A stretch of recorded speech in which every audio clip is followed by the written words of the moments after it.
Hey everyone, I'm going to walk you through our study guide from class on before the assessment. And yeah, feel free to review this, use this however you wish. Here for number one, we're trying to solve for the variable b.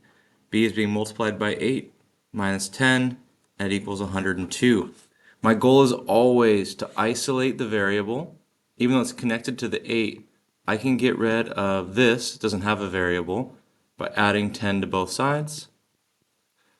8b equals 112. I don't know 112 divided by 8 off the top of my head, but if I calculate that, I believe I get, where's my piece of paper now? 14. B equals 14. That's because 8 times b, the opposite of times 8, is divided by 8. Number two. Number two here, same thing. It's even the same setup as number one. 3x minus 4 equals 10. I want to get rid of this minus 4. I'm going to do that by adding 4 to both sides.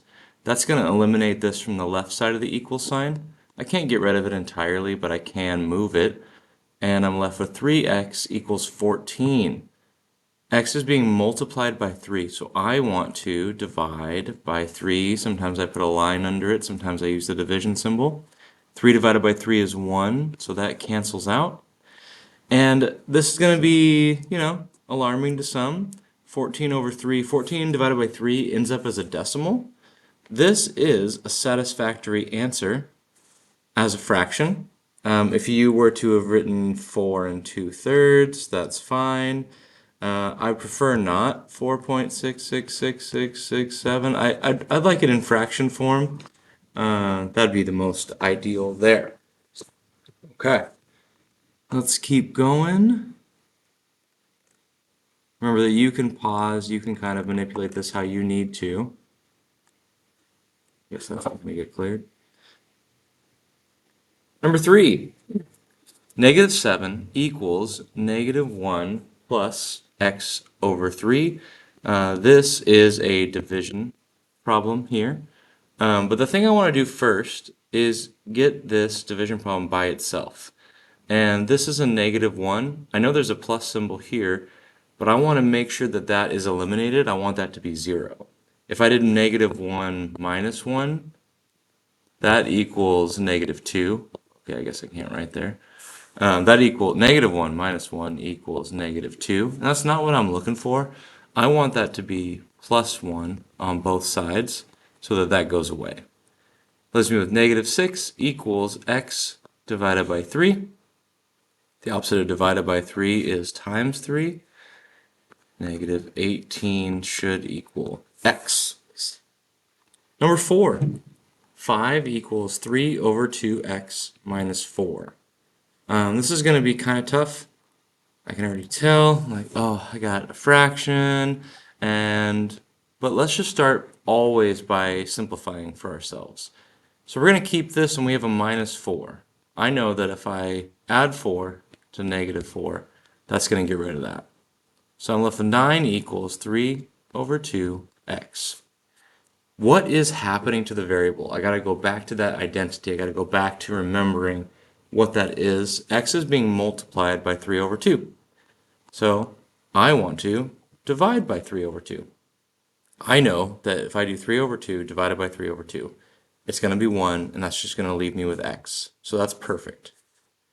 Here, I'm going to rewrite this as 9 over 1 divided by 3 over 2.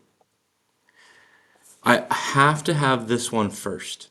That's the most important thing here is the order.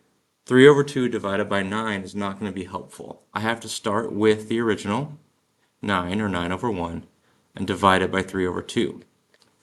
3 magic words. We are keep change flipping. 9 times 2 is 18. 1 times 3 is 3. 18 divided by 3 is 6 equals x.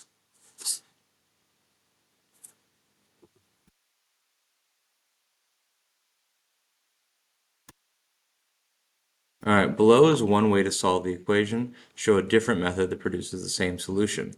I think that should say find two different ways to show a solution because there's nothing written there. On the left, let's isolate. Let's subtract 6 from both sides and get the 6 times p by itself. 54 minus 6 is 48.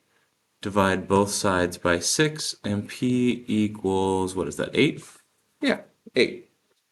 The other way to do it, and we haven't talked a whole lot about doing it two different ways, but it's still good to know. Let's say you identify this 6p and you see another 6 here, and you know 54 is divisible by 6. We can divide literally everything in there, every term, by 6. Because 6p divided by 6 is just going to leave us with p. 6 divided by 6 is 1. That's nice. And 54 divided by 6 equals 9. Subtract 1 from both sides, and I'm left with p equals 8. So I did it in two completely different ways, but got the same solution. And that's a good thing.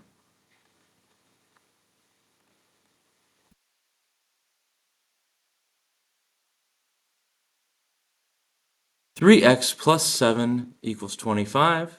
I'm going to subtract 7 from both sides to get rid of that, leaving me with 3x equals 25 minus 7, 18.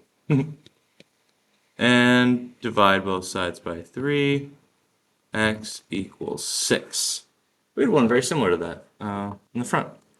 Number 2, a little bit harder. 4 over 9x minus 1 equals negative 21.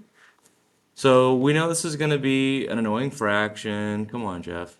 But we can at least make it a little simpler for ourselves by adding 1 to both sides. So we're left with 4 over 9x equals negative 20, because negative 21 plus 1 would be negative 20.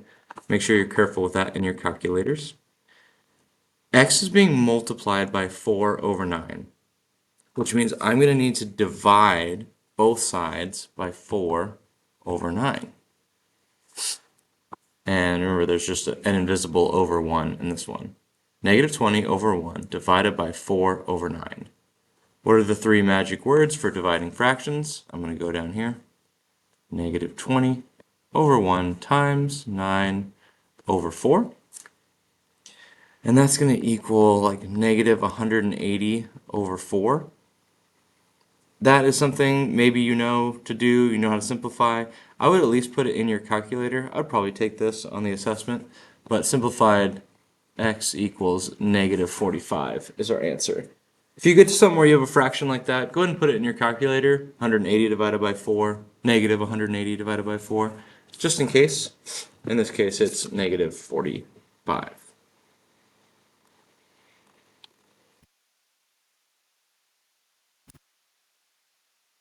Negative 1/3 x plus 11 equals 7. For the sake of doing something different, I'm going to show you all another way you could do this. I'm going to multiply all this by negative 3, everything in here.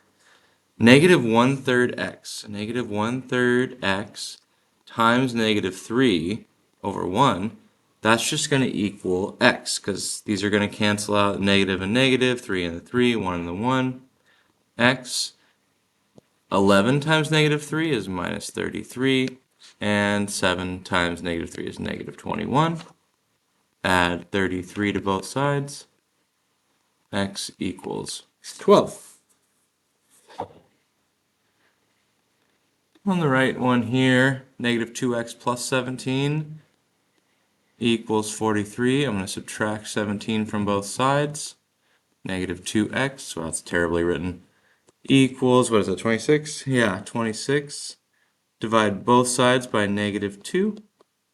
We get x equals negative 13. Always trying to isolate the variable. It's the most important thing.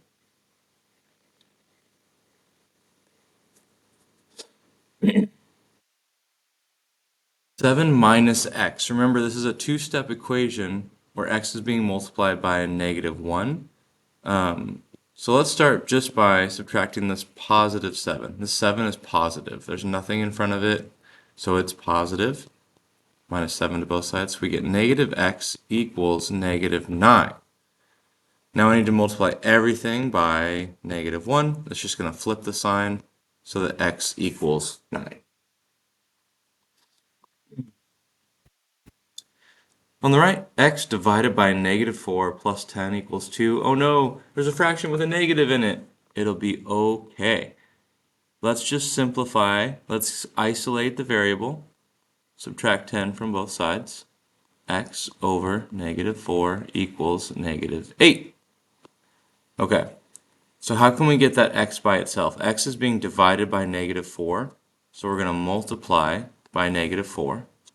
And if we do it to one side, we have to do it to the other. So, -8 times -4, x equals 32. And that's for this one up here. X equals 32.